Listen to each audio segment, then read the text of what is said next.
नमस्कार, तेज हरियाणा से गुरविंदर पन्नू। इस वक्त मैं मिठड़ी गांव में हूं, जहां पर झींगा पालन की दुनिया में दो भाइयों की मेहनत ने एक नया कीर्तिमान स्थापित किया है। चूँकि हमने आपको इससे पहले भी भरपूर जानकारी दी है कि किस तरीके से आज झींगा की खेती कृषि और पशुपालन के साथ साथ व्यवसाय के तौर पर की जा रही है और किसान इसमें मोटा मुनाफा भी कमा रहे हैं। पूरी प्रक्रिया को समझने का प्रयास करेंगे। हमारे साथ गुरप्रीत जी है। सबसे पहले सर आपका बहुत बहुत स्वागत है। नमस्कार सर, आपका तेज हरियाणा न्यूज़ का हमारे फार्म पे आने पे बहुत बहुत धन्यवाद। तहे दिल से आपको स्वागत करते हैं। सर, आपके पूरे हरियाणा में चर्चे हैं, खास करके आपने सिरसा बेल्ट में एक नया आपने लोगों को आयाम दिया है, खास करके इस रिस्क की खेती को कवर करने का कि आप ख़राब पानी में भी खेती कर सकते हैं, क्योंकि ये एक समुद्री प्रजाति का जीव है और समुद्रों में इसकी खेती होती थी पहले, लेकिन अब कृषि में भी आ गया इसको। सबसे पहला प्रोसेस सर, एक किसान, बहुत छोटा किसान इसको शुरू करना चाहता है, क्या करना? सबसे पहले तो ये अपने पास या तो खुद की ज़मीन होनी चाहिए, जैसे 1 एकड़ से भी शुरू करते हैं, पर जो मिनिमम है 2.5 एकड़ से मेरा ख्याल है शुरू करना चाहिए। या तो खुद की ज़मीन पे आप शुरू करें 2.5 एकड़ से, जहाँ कोई पंचायत वगैरह की जो गांव में जैसे उबड़ खाबड़ ज़मीन पड़ी होती है, वो पंचायती भी भूमि भी हमें लीज पर मिल जाती है। जो आप खड़े हैं जो मिठड़ी गाँव की, ये पंचायती भूमि है जो लीज पे ली हुई है। सबसे पहले अपने पास ज़मीन होनी चाहिए, मान लो 2.5 से एकड़ 3 एकड़ 4 एकड़ जितना भी अपनी कैपेसिटी के हिसाब से।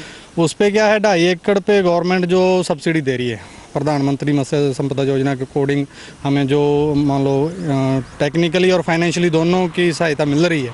और हमारे जगदीश चंद्र जी DFO साहब और ब्रिजमोहन शर्मा जी जो काफ़ी सहयोग कर रहे हैं फार्मर्स को, इसको बढ़ावा देने में काफ़ी अच्छा सहयोग कर रहे हैं।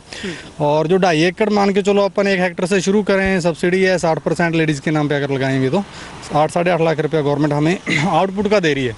जैसे अपने जो सारी फिक्स एसिड वगैरह लगा के 8 साढ़े 8 में एक साइड तैयार हो जाती है। और टोटल खर्चा तो 20-22 लाख आ जाता है 2.5 एकड़ पे। जैसे मान के चलो पौंड बनाना है, कनेक्शन का है, और मोटर वगैरह पाइपलाइन का है, बिजली का है, सारा A to Z मिला के स्टार्टिंग में 2.5 एकड़ ज़मीन पे अपने पौंड बनाना है। और पौंड 2 पौंड बन जाते हैं तकरीबन 2.5 एकड़ में, और एक बोर से चल जाता है काम। जो बोरवेल अपन नीचे का पानी हमारे बिल्कुल खारा है, आपने पहले भी बताया। सिरसा बेल्ट है जो पानी की कमी है मान के चलो हमारे एरिया में बिल्कुल, और खारा है, कमी के साथ साथ खारा भी है ज़मीनी पानी, योग्य नहीं। बिल्कुल बिल्कुल सर। 14-14 15-15 नंबर PPD पे हम जो ये झींगा कर रहे हैं, मेनली इसके लिए 5 से 6 नंबर पानी, 5 से ऊपर पानी चल जाता है, पर हमारे तो 15-15 नंबर पे हम जो इसकी कल्चर कर रहे हैं। मेनली वाटर लेवल जो है मान लो अपना 100-110 पे आ जाता है। उसको अपन बोरवेल लगा के 2.5 एकड़ में अपने पौंड भरने हैं। उसके बाद क्या है, जो सिस्टम इसको मान के चलो सीड वगैरह का होता है प्रोसेस। पानी के मेन जो मिनरल है, पैरामीटर है, वो अपन लाली में जो CISF का सेंटर है, वहाँ पे मिट्टी जो हमारी है, जैसे जहाँ पे भी लगाता हूँ मैं तो सभी फार्मर को ये बोलूँगा कि अपना मिट्टी और पानी ज़रूर चेक करवा के लगाएं। ऐसे देखा देखी में कोई भी ये इसको स्टार्ट ना करें, क्यों, कहाँ की मिट्टी कहाँ कैसी होती है, कहीं की मिट्टी कैसी होती है। पानी तकरीबन जो हमारा सिरसा एरिया है तकरीबन कोई प्रॉब्लम नहीं, बहुत अच्छा है। हाँ हाँ बिल्कुल बिल्कुल। थोड़ा सेम वाले एरिया में थोड़ी प्रॉब्लम आ सकती है, पर ज़्यादा नहीं आती। कल्चर तो वहाँ पे भी होते हैं, ऐसी बात नहीं है, पर फिर भी थोड़ा वो डिजीज़ वगैरह का प्रॉब्लम ज़्यादा रहती है। हाँ जी ठीक है सर। अब ये पौंड बनाने के बाद अब बीज लेने के लिए सबसे पहला प्रोसेस क्या, कहाँ से आप किसान को कांटेक्ट करना होगा, कितनी आसानी से? ये बीज का सर, अब पहले तो बहुत प्रॉब्लम थी। हम गए थे, आंध्रा में भी गए थे, तमिलनाडु वगैरह, जहाँ पे भी जो कोस्टल एरिया है तकरीबन, वहाँ पे जो इसकी हैचरीज है, हमारे यहाँ पे ये नहीं है, इसका प्रोवाइड नहीं होता तकरीबन। ये वहाँ पे कोस्टल एरिया आंध्रा हो गया, तमिलनाडु, चेन्नई, या मान लो भी पंडुचेरी वगैरह, यहाँ पे अपने गुजरात में भी थोड़ा ज़्यादा हो सकता है हैचरीज वगैरह हों, ज़्यादा उधर में जो ध्यान है। आंध्रा और तमिलनाडु में यहाँ पे हैं जो हैचरीज वगैरह मेन, वहीं पे जो इसका हब है, वहाँ पे काफ़ी संख्या में जो बड़ी से लेके छोटी हैचरीज है। वहाँ पे क्या करना है, अपन ने जो हैचरी अपन ने जो जिसका बीज डालना है, सबसे पहले वो रजिस्टर्ड होनी चाहिए। और जो अपन बीज ले रहे हैं उसके जो टेस्ट होते हैं, वो मेनली उसकी बीज की सीड क्वालिटी की टेस्टिंग की रिपोर्ट मेनली होती है। जो दलाल के हिसाब से ले लेते हैं, किसी का EHP टेस्ट नहीं होता, PCR के टेस्ट होते हैं जैसे करके। जो मेनली वायरस हैं, जो उधर के वायरस हैं, अपने वायरस नहीं आते ये वाले। और उसका ये मेन होता है जो अपन सीड ले रहे हैं, जिस हैचरी से ले रहे हैं, उसकी जो 2 सैंपल या 2 टेस्ट हैं, ये इनको पहले सबसे पहले ध्यान में रखने वाली बातें होती हैं। क्या अभी हमारा जो सीड ले रहे हैं वो जो EHP और PCR का टेस्ट जो ये मान लो बेलड लेबोरेटरी से इशू हुआ है या नहीं हुआ, फिर ही उसको ले। अदरवाइज जो कोई कह रहा है जैसे ऐसे है, कोई पर्सनली लेबोरेटरी वगैरह बना के वैसे एक फरला दे देते हैं, उसका कोई फ़ायदा नहीं। इसको बहुत ध्यान देने वाली बात है। एक बार EHP वाला कोई मान लो सीड डाल दिया तो कम से कम 2 साल उस पौंड में खेती नहीं हो सकती। ये सबसे बड़ी बात है जो हमारे फार्मर को मैं बताना चाहता हूँ आपके माध्यम से। ये जो EHP है या PCR की जो टेस्टिंग होती है, मेनली जो वायरस होते हैं उनका ये EHP सबसे मेन खतरनाक वायरस है। ये पौंड को इस हद तक ख़राब कर देता है कि उसमें उस टाइम जो इस बार वाला कल्चर तो जाएगा ही जाएगा, उसके बाद भी साल 2 साल बाद इसका ये वायरस का ये प्रभाव रहता है। इसीलिए यही करना चाहिए भी जो अपन सीड जिससे भी ले रहे हैं वो मान्यता प्राप्त हैचरी और मान्यता प्राप्त जो लेबोरेटरी से टेस्टेड हो, फिर ही हमारा जो कल्चर है वो सक्सेस रहेगा। ठीक है। अब सर बीज आपने ले लिया, उसके बाद अगला प्रोसेस क्या है? बीज खेत में आप लेके उसको कितने दिन तक आपको उसका पूरा शिशु बनने तक, झींगा बनने तक रखना होता है आपको? बीज का कैसे सर, जहाँ से जैसे अपने हैचरी से अपना ऑर्डर कर दिया, वो अपने PL के हिसाब से आता है कितने दिन, PL मतलब कितने दिन का होता है। अमूमन 6 से 7 PL 8 PL का बच्चा जो ऑर्डर होता है 2 दिन रास्ते में लग जाते हैं। 24 घंटे तक जो अपने वहाँ से पैकिंग के बाद 24 या 36 घंटे बाद अपने ये पौंड में छोड़ना होता है। वो या तो ऑक्सीजन सिलेंडर के साथ अपन इसकी स्टॉकिंग करते हैं, जहाँ वैसे जो ब्लोअर आते हैं उसके साथ स्टॉकिंग होती है। उसके बाद बीज छोड़ने के बाद क्या है सर, इसका जो स्टार्टिंग में 1 महीना ब्लाइंड फीडिंग होती है इसकी। जो अपन जिस कंपनी का फीड डाल रहे हैं वो एक चार्ट देती है। जैसे हमने 1.5 लाख बच्चा डाल दिया, 1.5 लाख के अकॉर्डिंग हमें एक से लेके 30 दिन तक वो ब्लाइंड फीड का चार्ट देगी। उसके अकॉर्डिंग ना तो अपन ने कम डालना होता है और ना ज़्यादा। हाँ जी, वो ऐसे चलता रहता है। 1 महीने के बाद चेक ट्रे वगैरह लगती है, जो शायद मैं आपको दिखाना चाहूँ, जो सामने पड़ी हैं। अब तो ये इसमें हार्वेस्ट हो चुका है, ये स्पेयर हैं, ये ऐसी चेक ट्रे लगेंगी, जिसके बाद वो उसकी मैनेजमेंट चेक ट्रे के डिपेंड करेगी ऊपर कितना हमारा बच्चा है, कितनी फीड खा रहा है, कितनी वेस्ट आ रही है। हाँ जी, मतलब बीज को फिर बाद में शिशु बनने के बाद सीधा पौंड के अंदर छोड़ा जाता है। हाँ जी, बिल्कुल। अब सर कितने दिन की खेती है और उस खेती में मतलब खास तौर पर फीड में क्या खास ख्याल रखने वाली बातें हैं? खेती तो सर ये ऐसे 110 से 120 दिन का ये तकरीबन कल्चर होता है। वैसे तो बॉडी वेट के ऊपर डिपेंड करता है, किसी का बॉडी वेट 110 दिन में कवर हो जाता है। जैसे ये मेनली 40 काउंट तक, जैसे भी 1 किलो में 40 पीस आते हैं, वहाँ तक पहले तो मुनाफा आ जाता था, पर अब फीड के रेट बहुत ज़्यादा बढ़ गए हैं और इसलिए जो 30 काउंट तक ये अब मुनाफे वाली बात है। 30 काउंट का कम से कम अपने को सेल करना चाहिए, उससे नीचे तो सारे खर्चे पूरे होते हैं। अगर 30 ग्राम से ऊपर 32-33 ग्राम का सेल करेंगे फिर अच्छा मुनाफा रहेगा। उससे नीचे करेंगे तो बचेंगे तो सरी पर इतने ज़्यादा नहीं बचेंगे। और जब फीड में क्या है, मेनली जब फीड इसकी शुरू होती है 20-22 दिन बाद इसकी मेडिसिन शुरू होती है। 20 दिन तक अपने कोई इसको मेडिसिन वगैरह का नहीं यूज़ करते, इसको गट प्रोबायोटिक देते हैं, विटामिन देते हैं और जो मिनरल हैं वो ऐड करते रहते हैं। वो मेनली 20 दिन तक तो कोई नॉर्मल फीडिंग चलती है, जैसे वो अपने को 2 किलो 4 किलो मान लो जो अपनी क्वांटिटी के हिसाब से जितना पर डेजनिटी पर डाल रखा है बच्चा। उसका 20 दिन के बाद इसका 55 दिन 60 दिन तक जो सही प्रोसेस रहता है, जो पीक टाइम रहता है इसका यही रहता है 20 से ला के 60 दिन तक। 40 और 50 दिन का ये मेन फोकस करने वाली बातें होती हैं कि 70 दिन तक ही मानो। असल तो ऐसा झींगे का स्टार्टिंग में वैसे तो सारा दिन ही काम रहता है, पर जो मेनली होता है जो 20 दिन के बाद इसका काम प्रोसेस पे होता है, उसके बाद इसकी जो मेडिसिन वगैरह इसको देनी है। आगे क्या है सर, मेन जो जैसे फीडिंग का हो जाता है, मेडिसिन का हो जाता है, फिर मेन रहता है इसका जो ऑक्सीजन लेवल है, DO लेवल बोलते हैं, वो इसका मेन लाइफ लाइन ही है। क्यों, कोई भी मछली है उसमें ऑक्सीजन का जो लेवल है वो उन्होंने पानी से ऑब्जर्व करती है। इसका भी ये इसको आर्टिफिशियल माहौल देते हैं अपने, जो ये आपने जो चल रहे हैं वो पंखे मशीन वगैरह जो एरिएटर बोलते हैं उसको, जो 1 पाउंड में 4 और 6 के अकॉर्डिंग लगते हैं, जैसे वो लेंथ के हिसाब से या विड्थ के हिसाब से। मेनली क्या है, DO मीटर से इसका DO लेवल चेक करते रहते हैं। जब भी कोई मौसम में ख़राबी होती है उस टाइम ज़्यादा प्रॉब्लम आ जाती है, बादलवाई आएगी तो नीचे से ऑक्सीजन डाउन होता है। और हाई रेजेंसी पे पलता है तो मेरे ख्याल में ज़्यादा क्वांटिटी रहती है तो ऑक्सीजन ज़्यादा ऑब्जर्व होता है और ज़्यादा इसका जो DO लगने का चांसेस ज़्यादा होता है। उसके लिए क्या करते हैं, या तो एरिएटर को चलने देते हैं या फिर मेडिसिन वगैरह आती है उसको अपन यूज़ करना होता है।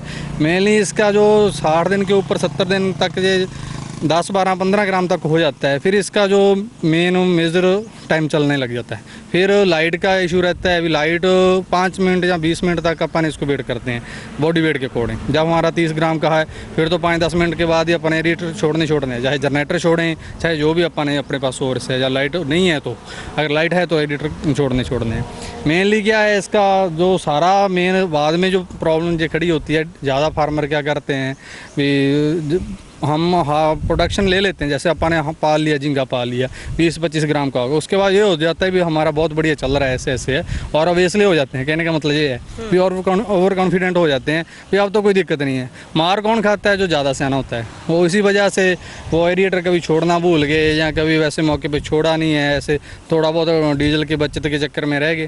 भी मेरे कहने का मतलब ये है भी जब अपना 20-25 ग्राम का झींगा हो गया फिर तो 24 घंटे उसको निगाह रखो, है ना, ऑब्जर्व रखो, अपना एक आदमी फालतू रखो। हम तो ऐसे करते हैं, 2 टाइम फीडिंग का जो मेन हो जाता है सुबह और शाम वाली। दोपहर को कोई इतना इशू नहीं रहता, दोपहर को मौसम अच्छा होता है, और सुबह और शाम वाली एक आदमी को वैसे चक्कर ही लगाने होते हैं, वो देखता रहता है कोई साइड पे तो नहीं आ रहा है। जब भी कोई प्रॉब्लम लगी, हमने इसमें ऑक्सीजन बिल्कुल भी नहीं इस बार प्रयोग किया।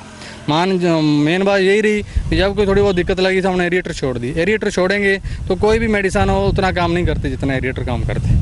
सर, सबसे महत्वपूर्ण पार्ट है कि अगर आपने 2.5 एकड़ में झींगा की पालन किया आपने खेती का, कितने लोगों की लेबर आपके लिए बहुत इनफ रहती है? लगभग आपका 120 दिन का प्रोसेस है, आपको लगभग 4 महीने जाया करने हैं। मेन तो सर ये है 2.5 एकड़ पे तो एक आदमी काफ़ी रहता है जी। हाँ जी, 4 टाइम फीडिंग होती है, शाम को पोटाश वगैरह डालनी होती है। अगर घर के 2 आदमी हैं तो मैं ये सोचता हूँ भी एक आदमी भी रखने की ज़रूरत नहीं है। एक आदमी दिन में देखेगा और एक शाम को रात को देखेगा। कोई इतना जो लेबर का ज़्यादा फंडा नहीं। अगर साइड बड़ी हो जाती है फिर लेबर चाहिए अपने को। 2.5 एकड़ पहली बार जब हमने 2.5 एकड़ में किया था, आप यकीन नहीं मानोगे, हम 2 तो भाई हैं और मेरे अंकल हैं और मेरे कज़न हैं, हम 4 थे। 4 में से वो मेरा कज़न तो गुड़गांव में ही था। हम तीनों ने, मेरे ख्याल में हमने कोई एक्स्ट्रा लेबर नहीं रखा। हम तीनों ने दिन में, वो दोनों अंकल और भाई इसको देखते थे और शाम को मैं, मान लो तीनों ने अपना कर लिया था। जब 3 आदमी का रखे हो तो मेरे ख्याल में लेबर की कोई ज़रूरत नहीं। सर, मैं बहुत ही संक्षिप्त में आपका जवाब चाहूँगा। सर, बारिश के मौसम में जब बहुत तेज़ तूफान आ रहा है उस वक्त भी कोई खास क्या रखने की ज़रूरत होती है? नहीं, जैसे ज़्यादा हवा का बहाव है, ज़्यादा हवा चल रही है फिर तो कोई दिक्कत नहीं है। दूसरा ये है बॉडी वेट क्या है अपना, मेन ये बात रहती है। अगर पूरा ही तूफान आ रहा है तो कोई इतना इशू नहीं है। हाँ, तूफान आने के बाद क्या कई बार क्या होता है, अभी मान लो मेरे जैसा बहुत हवा चल रही है, देखते हैं अपना पौंड नहीं संभाल रहे, मैं अंदर जाकर बैठा हूँ और हो सकता है हवा चल रही हो पर मेरे पौंड में कोई प्रॉब्लम हो, मुझे 1 बार 2 बार चक्कर तो लगाने चाहिए ना रात को। ये है, बाकी जो हवा चल रही है, तूफान आ रहा है, उसमें कोई दिक्कत नहीं है। लाइट का इशू रहता है, जैसे लाइट कट गई 2 घंटे लाइट नहीं आएगी फिर जनरेटर चलाना पड़ेगा हवा बंद होने के बाद। अगर हवा चल रही है तो कोई इतना बड़ा इशू नहीं है। सर, बहुत ही आपने वैल्यूएबल मुझे जानकारी दी है। मैं उम्मीद करता हूँ तमाम किसान इसको पसंद करेंगे। आप उन किसानों के लिए क्या मैसेज देंगे जो लोग झींगा की खेती करना चाहते हैं, प्रगतिशील किसान हैं, इसके साथ साथ खेती बाड़ी के व्यवसाय के साथ करना चाहते हैं? मैसेज तो यही है जी, काम अच्छा है, कोई काम बुरा नहीं है, और अलग तो करना ही पड़ेगा। क्यों, आपको भी पता है जो किसान मान लो दिल्ली में बैठे हुए हैं, वो अपनी फसलों का जो मेन अपने MSP पे या और जो काले कानून बने हुए हैं उसके चक्कर में, और वो आप रोजाना आप भी दिखाते हो फलाने जगह सुसाइड हो गया, ये हो गया। इस खेती में आएंगे मेरे ख्याल में, चलो खर्चा तो एक बार शुरू में लगता है ज़्यादा पर मुनाफा अच्छा है। और एक बार और जो मैं स्पेशली कहना चाहता हूँ, किसी के देखा देखी में ये काम मत शुरू करो, पहले स्टडी करें। हाँ, पहले आओ देखो। मैं नहीं कहता मेरे पास आओ, जो भी अपने नज़दीक कोई फॉर्म लगा हुआ है जहाँ कोई झींगे का कोई कर रहा है, अगर नहीं भी कर रहा तो यूट्यूब पे बहुत सारे वीडियोज़ हैं और उसका मार्केटिंग का देखो। पहले मेरी बात पे भी मत यकीन करो, पहले आप देखो इसमें क्या, इसकी प्रोडक्शन का क्या है, सेल और डिमांड का क्या डिफरेंस। मेन बातें ये है, और काम बुरा नहीं है जी, ये काम बहुत अच्छा है, अलग करना चाहिए। अगर रवायती खेती को छोड़ेंगे फिर ही कामयाब होएंगे। किसान की अगर कोई आय दुगनी कर सकता तो वो किसान ही कर सकता है जी, क्यों उसको ही एफर्ट करने पड़ेंगे। गवर्नमेंट तो बैठी पॉलिसियाँ बना देती हैं पर जो धरातल पे तो कभी लागू नहीं हुई ना ये बातें। और जब तक किसान नहीं उठेगा, खुद नहीं देखेंगे, हम नहीं देखेंगे, हमें हमारा जैसे कि कपास है, जहाँ जो गन्ना है, जहाँ जो नरमा ये क्या कहते हैं कनक है, चावल है, इसका ये देखो अपने पास भंडारण बहुत ज़्यादा है। मेन बात ये है जिसकी डिमांड कम है और अपा ने सप्लाई बहुत ज़्यादा दे रहे हैं तो रेट तो कम होंगे। और झींगे का क्या है, हमें छोड़ के कोस्टल एरिया में ये ज़्यादा होता है। हमारे तो चलो ये 4-5 साल से चल रहा है, फिर भी अपा 0-0 में बैठे हैं। हमारी प्रोडक्शन का मैं एक बात आप सभी को बोलना चाहता हूँ भी, तकरीबन जो आम फार्मर जो हमारे एरिया में लोगों ने वहम फैला हुआ है, जहाँ कह रहे हैं भी इतने ज़्यादा पौंड हो गए, इतना ज़्यादा इसका प्रोडक्शन हो गया तो शायद रेट कम हो जाएंगे। नहीं, ये गलत बात है। इसका जो हमारी प्रोडक्शन का और जो हमारी जो फेलियर का कोस्टल एरिया या जो भी इंटरनेशनल लेवल पे जो झींगे की प्रोडक्शन हो रही है कोई फ़र्क नहीं पड़ेगा। मैं सभी आपके माध्यम से सभी किसान भाइयों को ये सूचित करना चाहता हूँ भी ये कोई भरम वाली बातें हैं। हमारी प्रोडक्शन का हम मान लो कोस्टल एरिया के मुकाबले 0-0 में रहेंगे। जितना भी हो जाए पंजाब हरियाणा सारा भी अगर कर लेना फिर भी अपन आंध्रा गुजरात उड़ीसा ये जो कोस्टल एरिया हैं उनके बराबर हम कभी भी नहीं जा सकते। और ठीक है जी प्लांट जरूर लग रहे हैं मेरे हमारे जैसे वन DFO साहब ने बताया था 500-600 एकड़ में सिरसा डिस्ट्रिक्ट में है, हरियाणा में जो 10,000 एकड़ के करीब हो रहा है, पंजाब में 5,000 एकड़ के करीब हो रहा है।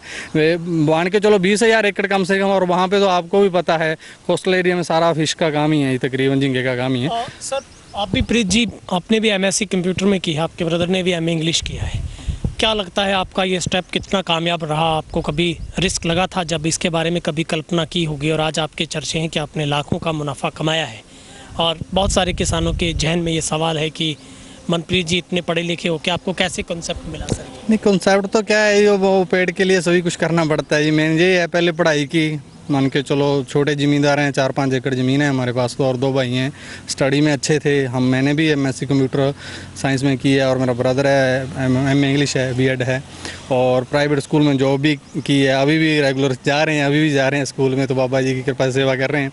पर ये था अभी जो सपने देखे थे वो प्राइवेट जॉब में कभी पूरे नहीं हो सकते थे, मेन बात। और यही था मन में भी कुछ अलग करना है, लोगों से अलग करना है और अपने परिवार का जो लेवल है उसको थोड़ा ऊपर उठाना है। जो पहले आपा ने जो टाइम देख लिया, मैं सोचता हूँ जो मैंने अच्छा माड़ा टाइम देखा है, गरीबी देखी है, मेरा बच्चा तो कम से कम ना देखे। इसी को ध्यान में रखते हुए कुछ नया करने की चाहत में मान के चलो IMC का शुरू किया। उसको बुरा नहीं कह सकते जी, उन्हीं ने पैर लगाए हैं। IMC जो पंचायती जोड़ हैं वो अभी भी कर रहे हैं, 10-15 जोड़ ले रखे हैं, वो भी कर रहे हैं। पर जो झींगे का था इसमें तो हमारी जो किस्मत बदलने वाली बात है, जो हम नहीं सोच के आए थे वो हमें इसने दे दिया। हम तो भगवान का शुक्र अदा करते हैं जिन्होंने मान के चलो हमें चलो चर्चित भी करवा दिया और हमें फाइनेंशियली भी स्ट्रॉन्ग किया है। और आज 2.5 एकड़ से 24 एकड़ में जो मेरा वैसे जो सारा शहर में चल रहा है, और कम से कम मैं आगे भी परमात्मा की कृपा से और आप जैसे दोस्तों की कृपा से 10-20 एकड़ और करने के लिए अग्रसर हूँ भी, चलो करेंगे। और जो हमारा मान लो डिपार्टमेंट है वो काफ़ी सपोर्ट कर रहा है। और रिस्क तो देखो जी है ही है, ज़िंदगी में भी रिस्क है, आप यहाँ से चल के आए वो भी रिस्क है। और मैं सोचता हूँ अगर रिस्क ना लेंगे तो कुछ नहीं करेंगे, घर से नहीं निकलेंगे तो मेरे ख्याल में घर में आके तो कोई कुछ नहीं हो सकता ना। हम 3-3 घंटे सोते हैं जी, किसी घंटे यहाँ पे ड्यूटी देते हैं। जैसे वो फॉरेन में जाते हैं लोग, मैं तो ये कहता हूँ यहाँ पे काम कर लो, वहाँ भी तो शिफ्टें लगानी हैं, यहीं पे भी शिफ्टें लगती हैं। अब वो सुबह से लेके मान लो 10 बजे तक यहाँ पे रहना है, फिर अपने घर वाला फार्म देखना है। सारों का जो मेरे साथ में चलो कैमरे के सामने कभी नहीं आया, गुरमीत है, सरपंच साहब हैं गुरपाल सिंह है, और मेरे अंकल हैं सुखपाल सिंह, जो इनका इनडायरेक्टली वे पे मेरे को बहुत ज़्यादा सपोर्ट है। कभी भी मैं कोई सारे काम मैं खुद नहीं अकेला नहीं कर सकता, बहुत इनकी बदौलत ही मैं आज आपके सामने खड़ा हूँ। और इन्होंने बहुत ज़्यादा सपोर्ट दी है, फाइनेंशियली भी करते हैं, वैसे भी मेंटली भी करते हैं, भी कोई बात नहीं, तो आगे लगा हम तेरे साथ हैं। चलो मैं सभी को यही बोलता हूँ भी इनकी वजह से अगर मैं भी कर सकता हूँ और एक यूनिटी में काम करें तो कभी नामोशी नहीं होगी।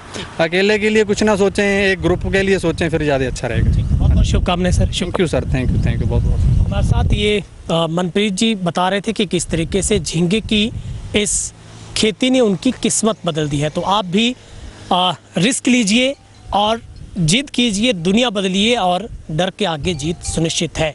और अगर आप भी खेती बाड़ी के साथ कृषि और पशुपालन के साथ साथ आप व्यावसायिक तौर पर अगर आप झींगे की खेती करना चाहते हैं तो अब आप भी सरकारी अनुदान के साथ ये खेती कर सकते हैं। आपको ये कार्यक्रम कैसा लगा आप कमेंट बॉक्स में जाकर जरूर इसमें सुझाव दें, अपनी राय रखें। और ज़्यादा जानकारी के लिए दोनों भाइयों के नंबर, हम इससे संबंधित जो भी हेल्पलाइन नंबर होगा वो आपको डिस्क्रिप्शन में दे रहे हैं, वहाँ से जाकर आप झींगा के बारे में प्रॉपर जानकारी प्राप्त कर सकेंगे। कैमरामैन हेमबेट के साथ गुरविंदर पन्नू, तेज हरियाणा डबल।